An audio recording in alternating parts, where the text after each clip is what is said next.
Karibu sheri wawe. Ego. Karibu. Ego bita. Sawa. Nzerese. Ego. Karibu. Yo. Ashise. Karibu cyane. Ego hamana kuzana ibyo ukunda. Asha ntabibonye kweli. Hari.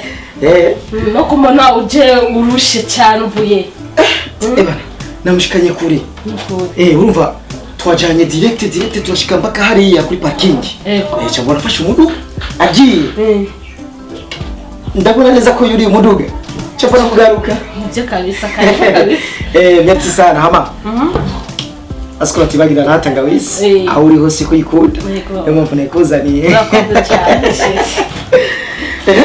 Amakuru nga rero. Meza. Amakuru y'imisi. 2-3. Ni bon. Ego. Hama. Mubonye karukuru twabisanye n'umusheri wawe gaza. Ego nabibonye uratangaje. Umva narizi nyene rendez-vous yuko saa 2 sanga yahise kugira ngo nira kuzinduka. Kumbe mzee yacherewe. Ndamugende gute? Umunsi yabyutse atevye. Yabyutse atevye? Ego nije namubwiye atavyuki. Cyo gituma. Ariko ndazi ntaracererwa naho agiye ko. Bana wewe. Wewe ni hatari.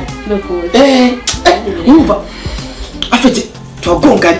Maze kubona bitaba navuga baba. Nalabibo. Oy kununa. Wachizi hindura yandi magana. Sasa niki wanje bijya. Nabibonye frame. Amakuru ya nandi rero. Jeme meza kweli kusana ishaka tuganire na urizanye kazi. Sasa ni ngomba nizane. Kuko umutima wanje na usizi wawe. C'est vrai kabisa. Ni ataje. Mama sheri. Shaka tukanire ki. Usa neza uri hasamboyi warahindutse.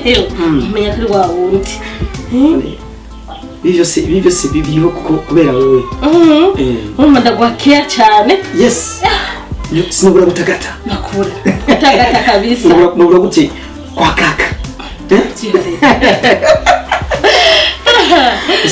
Kintu kimwe nanje. Uranyohera cyane. Sana. Hajya sije nabonye ubuce gusa zinduke kuri program. Utenga. Kuko hajya umaye program rendez-vous. Ndayizirikana sana. Natwanga kabisa sheri ni atari. Ndikumwe nawe sasa. Yaba byashoboka. Uhagarika imisi, uhagarika iminota, amasegonda, bagumana nawe. Nawe. Na urasesa sheri, na urarengeje ubwoko bwawe bwiwawe. Ndabikora ku bwawe. Nibyo none uzi ko dukundanye. Amasheri. None hari yashu muri saro. Cyo kugenda tukaganira mu cyumba. Mu cyumba? Nakatano ngahari. Tangaye nibiki. Aha, muri saro ho hari ubushuhe mu cyumba ho urumva ko burenze. Oya hariya nana kimwe urumva nawe. Ndani burarenze. Oya nana kimwe sheri. Ariko tukagenda kuganira nta numwe ahari. Gusa nazanywe kugira tubonane, programme ndayizi urumva tuyage tuganira ariko byo mu cyumba. Kubera iki? Uraze ndumva rero nkunda. Ngo rukundo uko bujyajya rero. Oya nubura gutugukunda. Nubonye umugabo wanje namubwiye ati yiho tegende ku kazi ubona ko nanda gushaka nyene. Umviriza jaja. Jewe vraiment atuka adurira siko turabagenzi. Gusa naho nubahuse nava je nawe ni kubera twavanye kure naho byashose mubana na Abdul ari kurazi aho katikata gwango ni ngoga ije mugendiraniye yaje nawe ibe hafi na hafi sasa ni kinya me sishobora kwinjira mu cyumba cya Duri kubera iki kandi turi babiri turi babiri tugende mu cyumba cya Duri nta kimwe ushaka ingubi nkubitire hari oya nta kimwe nugira sira numva kutina turi babiri nta hari nta numwana hari oya shushu oya reka guseka ugende sheri umviriza oya vraiment nazanywe tuyagira barako bakuzana n'ivyo ukunda twicare tuvugane umva kugira mu cyumba ko nako ndakano kaseruke kwe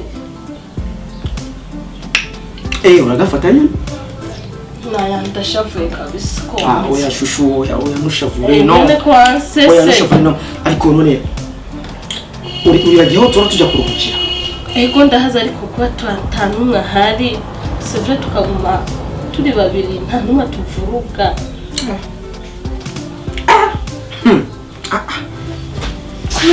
oya cyumba cy'umugezi oya ndakwizera kandi ndagukunda rimwe nikabira kugira ko ndagukunda urukundo rwanda ndarubona urukundo rwanje n'uruzi ndarubona rero nanjye ndarubona aje kuba n'ubose kuzamuzi y'umugezi ni kubera nyene ahanini muhira nawe nyina arambwira nahari ndingira famille rinda urugo rwanje niho mpamvu ndakuba hafi ariko kumbwira ko jishura kwijira mu cyumba hari Abdul oya sheri ngo tugende umviriza je nakubwiye sishobora mugenda he jane na weje